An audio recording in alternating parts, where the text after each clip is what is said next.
mana titik tidak masuk akalnya? Di mana titik tidak masuk akalnya? Aksara film passwordnya. Aku kaya. Hai guys, oke udah 3 harian gue nge-upload konten ya akibat eksperimen es krim goreng. Dan ya beginilah suara saya sekarang. Bindeng anjing. Oke, nggak perlu lama-lama lagi, mari kita gaskan.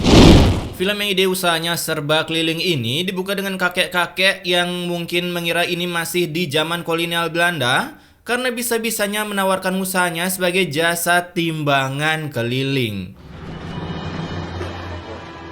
70. Terima kasih.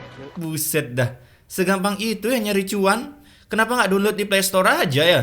Si kakek yang memiliki ide di luar nalar ini kita sebut saja Rusdi, dan kebetulan saat menawarkan jasanya, ada seorang hayabusa yang menghayabusa dompet ibu ini hingga membuat si Rusdi berusaha menjadi tank sampai membuat si copet surrender. Namun apa daya, para minion yang tidak berguna ini tiba-tiba datang menuduh Rusdi sebagai hayabusa, dan beruntung ada simbol kelelawar di belakang menandakan Batman akan datang ke sana, sehingga para minion ini tak jadi main hakim sendiri. Terlebih lagi si ibu ini pun juga berhasil menjelaskan kalau si hayabusa bukan kakek ini.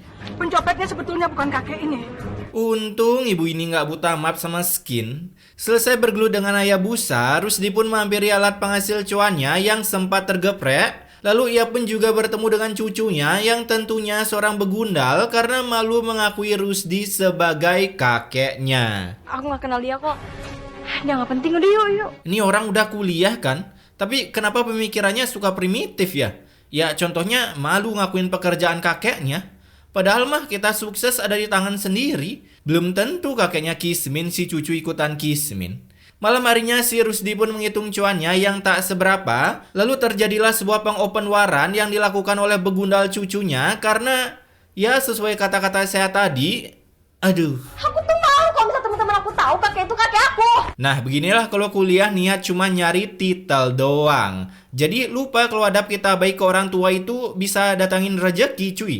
Di sana juga ada mak si begundal bernama Lala yang ikut mensupport pendajalan anaknya dengan memaki-maki bapaknya sendiri. Entar, kalau udah nggak punya bapak baru udah bisa hashtag kangen ayah.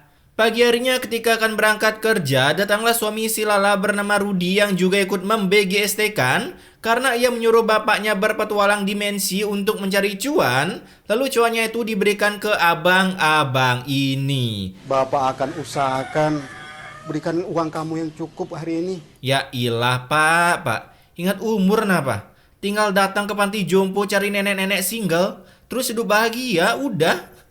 Ngapain coba betah tinggal di sini? Nah ketika Rudi berada di tempat kerjanya, ia pun sedang menginterview seorang minion yang tentunya selalu dilihat dari latar belakang pendidikannya bukan skillnya. Karena sayangnya ini minion gagal keterima di tempat Rudi karena ia hanya pendidikan lulusan SMP. Aduh. Di perusahaan ini tidak menerima lulusan SMP. Ya biasalah, kualifikasi perusahaan di Konoha lebih mentingin titel daripada pengalaman apalagi skill.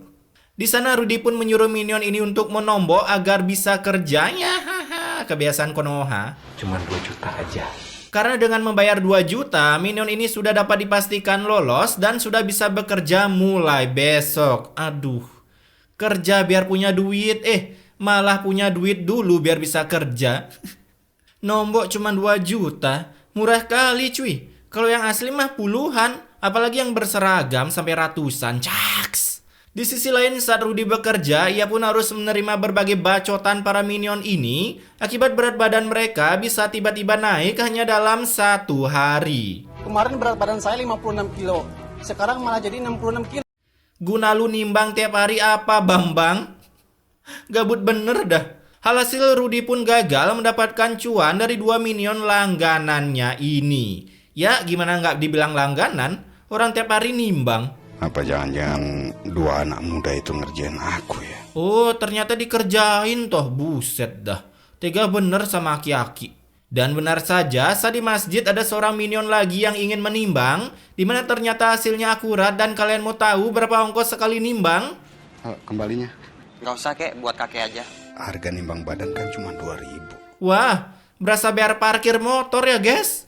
Kemudian di tempat Saras, anak si Lala, kala itu ia pun sedang merayakan pemotongan umurnya dan seperti manusia dengan gaya elit ekonomi sulit pada umumnya, ia pun berkata, Kalian pesan apa aja menu yang ada di sini terserah. masih jadi beban ortu aja belagu bener. Karena ternyata si Saras ini mendapatkan cuan dari hasil penghayabusaannya menilap uang kakeknya yang tak seberapa itu. Emang cukup ya pakai traktir 2 orang? Kembali ke Rusdi, kala itu ia pun mendoakan agar 2 minion yang mem-BGST-kan itu mendapatkan karma berupa pengazaban dari Eudora. Dan setelah selesai berdoa, datanglah seorang minion yang mengeluarkan keluh kesahnya tentang masjid yang harus segera direnovasi. Suatu hari nanti saya bisa bangun masjid. Ya ilah, gara-gara curhat ke Rusdi si kakek jadi ngira dikodoin. Di sisi lain kita bisa lihat makanan yang dipesan oleh para beban keluarga ini, ya bisa dibilang sedikit lah ya. Apaan, piring diisi potongan kue doang, dan ketika dimintai bill, buset dah, nggak habis thinking gue. Tapi 1 juta sih? Lu makan apaan Memunah sampai 1 juta? Daging dugong. Kala itu datanglah manajer kafe yang entah kenapa ini konsepnya manajer kafe atau manajer perusahaan besar, karena gila Lundro. Make jas udah kayak mau wisuda aja pak. Alhasil si Saras pun terpaksa membayar dengan harga di luar nalar itu dengan hasil uang kerja kakeknya dan uang kuliahnya. Makanya nggak usah sok neraktir kalau masih beban keluarga. Di tempat Rusdi gue pun kembali dibuat termenung karena bisa-bisanya ini para minion meng-AFK-kan dirinya di depan rumah mereka untuk menggunakan jasa timbangan keliling milik si Rusdi. Yang tentunya di hari itu juga Rusdi pun auto cuan parah. Nah malam harinya ketika si Rusdi hendak akan makan, anaknya pun begitu membegundalkan karena bisa-bisanya menghabiskan seluruh nasi di tempat makan. Jadinya si Rusdi pun harus makan sisa-sisa nasi milik si Saras. Terlebih lagi saat mau mencaplok nasi, si Rudi pun meminta uang bulanan ke kakeknya, dimana ketika dicek oleh Rusdi uangnya ternyata sudah lenyap begitu saja. Ya ditelep oleh cucu begundalnya itu. Hasil untuk di bulan ini si Rusdi pun harus berpuasa memberikan anaknya cuan, hingga ia pun harus diusir dari sana karena si Lala menyuruhnya tidur di luar. Kasihan cuy, jadi keinget kakek deh. Keesokan harinya si kakek pun bertanya-tanya siapa yang menilap cuannya di kamar, dan setelah mengeluarkan suara dari mic clip on yang tertelan, ia pun mencoba menawarkan jasanya ke para minion ini. Ibu mau timbang badan? Semudah itu ya. Terlebih lagi yang bikin saya heran, para minion di sana berdatangan mencoba jasa si kakek, hingga si Rusdi pun gacor parah. Namun di tengah kegacoran si Rusdi, si bundal cucunya pun datang mencoba memviralkannya melalui video agar para netizen menyumbangkan cuannya melalui tes kejujuran.com dan peduli kasih. Asik. Video HP doang pakai green screen, kocak. Setelah memviralkan si kakek melalui tes kejujuran.com, datanglah masalah lagi ke si Rusdi, di mana ada preman mental bebelak yang menghayabusanya, bahkan menyenggol dong. Hingga Rusdi harus meng-AFK-kan dirinya karena sadar dirinya tak begitu memiliki damage untuk melawan. Makanya mudah dong pak. Hasil ketika pulang, anaknya pun langsung memecat bapaknya dari kakak akibat cuan-cuan yang didapatinya hari ini terkena penilapan oleh seorang koruptor. Enggak lah, koruptor mah nggak makan duit receh gitu. Caks. Malam itu juga si Rusdi pun mulai berpetualang mencari tempat tinggal hingga bertemulah dengan sebuah jasa tukang servis barang elektronik. Kalau mau servis timbang badan ini, Maaf kek, tokonya mau tutup. Lah, nanya apa, jawabnya apa? Kamu lain kali nggak boleh kayak gitu ya sama orang tua Eka tadi. Iya pak, maaf pak. Ya ilah, emang gini nih kelakuan builder. Lebih jutek daripada pemilik toko. Udah berasa sukses bedah. Di sisi lain, Saras pun mulai membagikan tips and triknya mendapatkan cuan secara gampang melalui tes kejujuran hati, di mana ia mengupload video kakeknya sehingga para orang-orang baik seperti si paling jujur pun menyumbangkan cuannya tanpa menyeruput pop mie terlebih dahulu. Kalau nggak jujur kita gebukin. Bisa-bisanya loh dia manfaatin kondisi kakek buat dapetin uang sebanyak itu. Ya jelas, jangankan modal video orang susah. Lu jualan udara di Shopee aja laku keras di sini. Pagi harinya saat Rusdi sedang membersihkan masjid, datanglah bos di toko elektronik itu, ya sebut saja Dayat, yang sangat baik hati dan tidak sombong karena ia berniat membetulkan timbangan Rusdi. Kalau gitu saya coba perbaikin timbangannya ini ya kek. Kalau nanti timbangannya ini nggak bisa diperbaikin, kakek harus tetap membayar biaya servisnya. Kukira baik, ternyata sama aja ada rasa begundalnya. Nah, di tempat Rusdi, bosnya pun mulai menyelidiki siapa tikus berdasi yang berkeliaran di kantornya akibat ada seorang builder yang tamatan SMP bisa diloloskan menjadi karyawan. Dimana kala itu si builder pun disuruh mengaku siapa yang menyuruhnya nombok masuk ke sini. Lalu saat si builder mengaku, si Rudi pun langsung di-kick dari sana. Saya mau, uang saya dibalikin, Pak. Kalau Bapak nggak mau balikin, saya laporin Pak ke polisi. Buset, udah keterima jadi builder, udah berhasil mencat orang. Sekarang cuanya minta dibalikin. Nggak tahu diri sekali ya NPC GTA 1 ini. Ketika di rumah, Rudi pun terpaksa kembali menyuruh istrinya merekrut bapaknya karena cuman si Rusdi satu-satunya tempat penghasil cuannya. Ya walaupun tak seberapa. Kemudian besoknya saya datang ke toko Dayat, ternyata timbangannya rusak parah. Namun si Dayat yang saya kira baik hati dan tidak sombong, ia pun tetap menyuruh Rusdi untuk membayar jasa servisnya. Buset dah. Kalau begitu saya permisi dulu ya. Tapi kakek harus tetap membayar biaya servisnya. Ya ilah, sadis bener dah sama aki-aki. Kasih gratis kenapa dah? Padahal muka-muka bapak ini tipe-tipe penyelamat bumi cuy. Nah, di sisi lain saat si Lala dan Saras mencari Rusdi, ia pun berhasil mendapatkan petunjuk dari si Kipli ini yang mengatakan kalau Rusdi ada di masjid. Namun saat sampai di masjid, sungguh membagongkan. Coba. Dia itu ngapain sih? Bisa-bisanya nanyain dia ngapain. Kayak orang baru login ke bumi aja cuy. Di sana Lala pun menggunakan ilmu pengdoblehannya dengan sok-sok baik dengan Rusdi, bahkan menyuruhnya kembali login ke kakak mereka. Dan di tengah perjalanan pulang, temannya pun berhasil melihat Saras yang sedang berpelukan seperti Tinky Winky di Psilalapu, lalu merekamnya agar bisa diupload ke teskejujuran.com supaya temannya ini bisa menerima dana bantuan dari para sultan, termasuk si deodoran. Kemudian saat siang harinya, Dayat pun datang ke masjid karena ia baru ingat harus berperan sebagai MC penyelamat bumi, di mana ia tiba-tiba ingin menghadiahkan Rusdi timbangan baru. Namun saat sampai ke sana, ternyata Rusdi sudah lock out dari sana. Ya, telat sih sadarnya. Nah, ketika Rusdi tiba di rumah, ia pun langsung disambut dengan welcome to Mobile Legend karena begundal Rudi ini langsung melakukan open war dengan cangkemnya, menyuruh si kakek melakukan jasa di luar nalarnya kembali agar bisa menghidupi rumah tangga Rudi yang isinya para pengangguran semua. Buset. Biar nanti uangnya bisa dipakai buat praktek kuliah aku.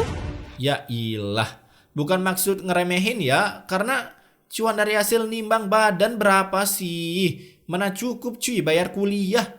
Belum lagi pakai makan sehari-hari. Dikira batu kali ya nggak makan.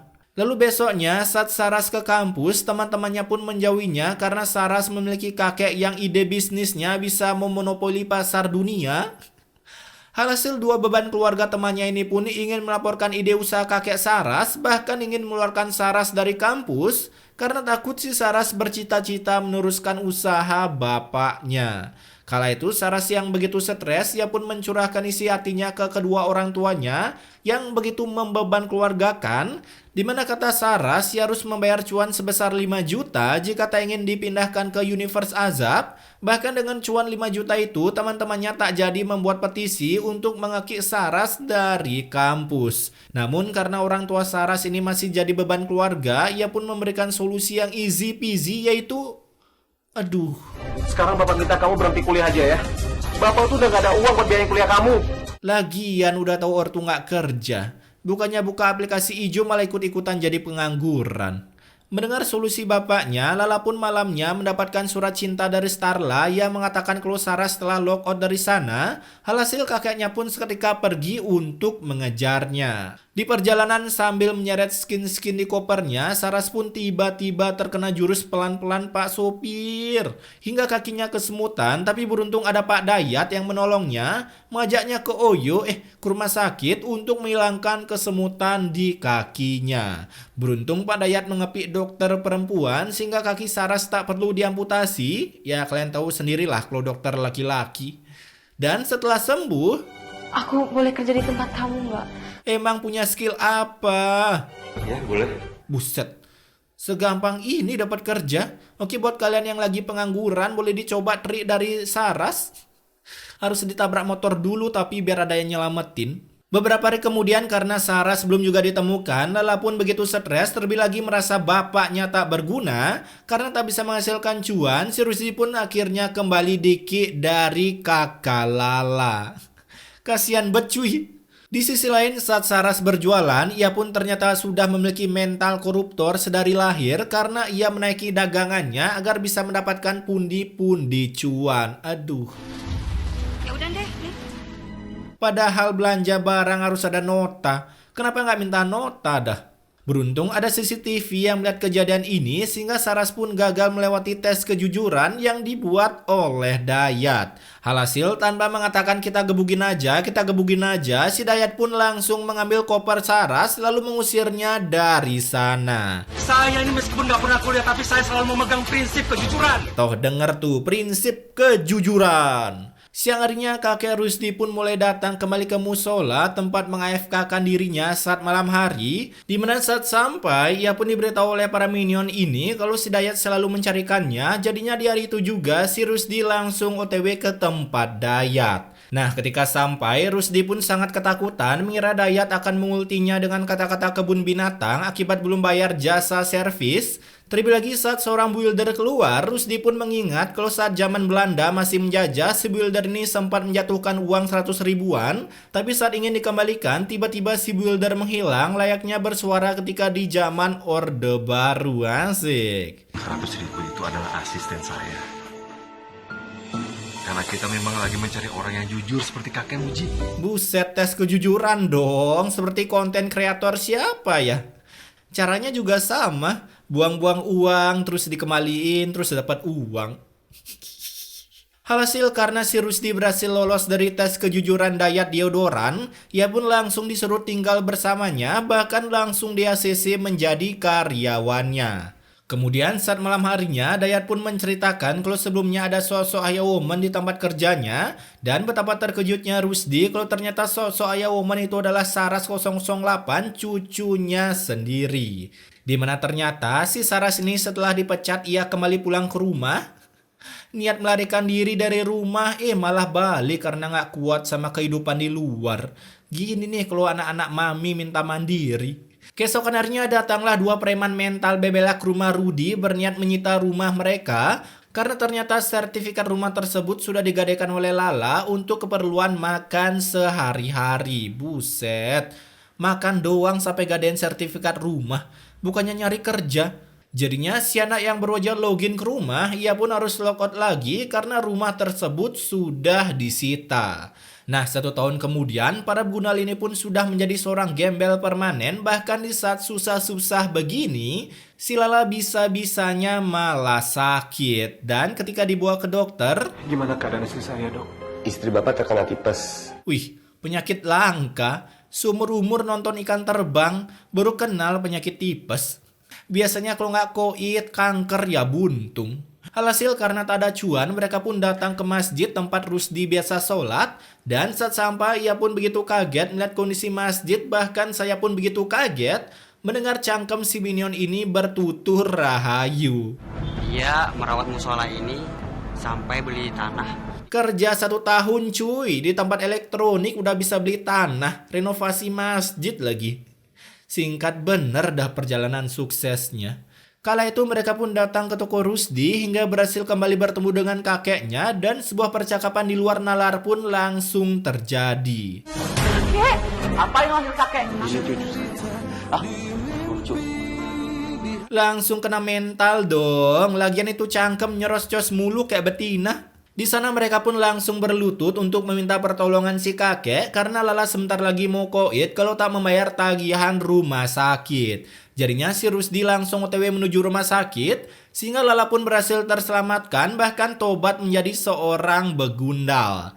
Nah, 1 bulan kemudian akhirnya mereka semua sudah kembali ke jalan kebenaran dengan menggebe palanya bareng-bareng. Lalu saat anak dan cucunya menghampiri si Rusdi yang sedang bersujud, mereka pun begitu kaget karena ternyata kakeknya telah terbenatkan secara tiba-tiba akibat ngecit pahala terlalu lama.